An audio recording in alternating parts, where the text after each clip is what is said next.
Bismillahirrahmanirrahim. Assalamualaikum warahmatullahi wabarakatuh. Bertemu kembali dengan saya Arifin Wijaya Faham Sragen.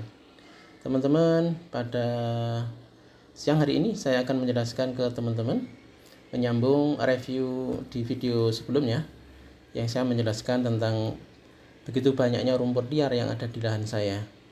Tapi teman-teman tidak perlu khawatir karena rumput liar ataupun legum liar yang tumbuh di lahan kita pada dasarnya akan memberikan keuntungan bagi kita, walaupun di sisi lain juga merupakan kerugian untuk kita. Maka setiap kita menghadapi permasalahan yang ada di lahan atau di kandang kita ambil positifnya. Teman-teman, kemarin kru telah membersihkan lahan saya ini yang sekitar 2 hari ya, selama 2 hari 3 orang akhirnya terkumpullah ini rumput liar yang ada di lahan bang pakan kita.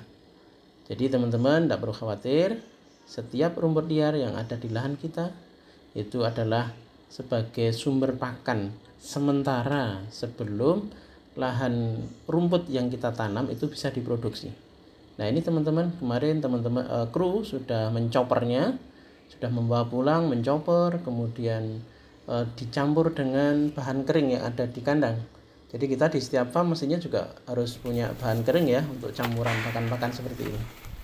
Nah ini teman-teman, jadi kru kandang kemarin sekitar ada 4 atau 5 VR ya, roda 3.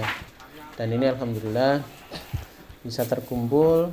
Kemudian setelah dicampur dengan dicoper, kemudian dicampur dengan bahan kering yang ada di kandang. Ada renteng kacang tanah dan juga renteng kacang hijau ya. Nah tentu dengan campuran sedikit konsentrat serta mineral mix maksudnya. Akhirnya kita masukkan ke silo yang berupa plastik.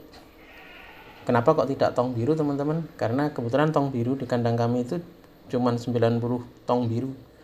Ada yang besar, ada yang kecil. Di silase sebelumnya itu telah penuh kepake untuk panen lahan yang di dekat kandang. Nah, sementara kita mau mengerjakan di lahan baru yang 1 bulan sebelumnya kita panen, ini ternyata rumput liarnya juga banyak sekali, sehingga kita bersihkan agar produksi pakan rumput pakcong ataupun rumput bibi biogennya itu bisa maksimal, maka kita bersihkan.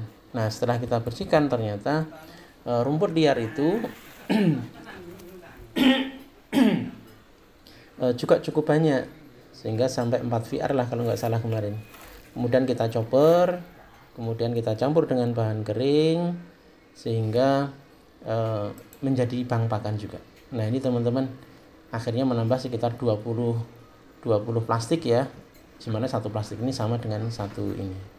Jadi teman-teman tidak perlu khawatir, apabila kita menjumpai lahan pakan kita banyak rumput-rumput liar dan juga mungkin legum ya, kelasnya malah legum, proteinnya cukup tinggi, tidak perlu khawatir. Kita ambil positifnya, kita bersihkan dengan sabit atau dengan alat lain, kemudian kita kumpulkan, kita keringkan, kita bawa ke kandang dan dicampur dengan bahan pakan lain. Ingat teman-teman, jadi jangan hanya 1 bahan ya untuk membuat silase atau fermentasi. Jadi kebetulan kalau di kandang saya ini tidak pakai fermentasi teman-teman, jadi cukup silase saja karena bahannya segar dan termasuk kadar seratnya cukup rendah. Seandainya itu diberikan langsung pun juga bisa, cuman karena sampai 5 VR maka tidak mungkin itu dilakukan. Nah teman-teman, saya kira itu aja.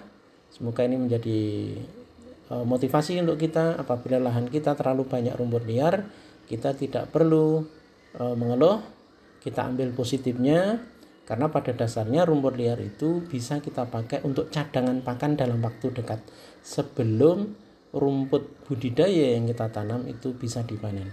Demikian teman-teman, terima kasih telah menyimak video saya, semoga bermanfaat. Mohon bantuan subscribe, like, share dan komennya. Nanti kita bisa diskusi bersama melalui channel Wijaya Faham Sragen ini. Terima kasih. Wassalamualaikum warahmatullahi wabarakatuh.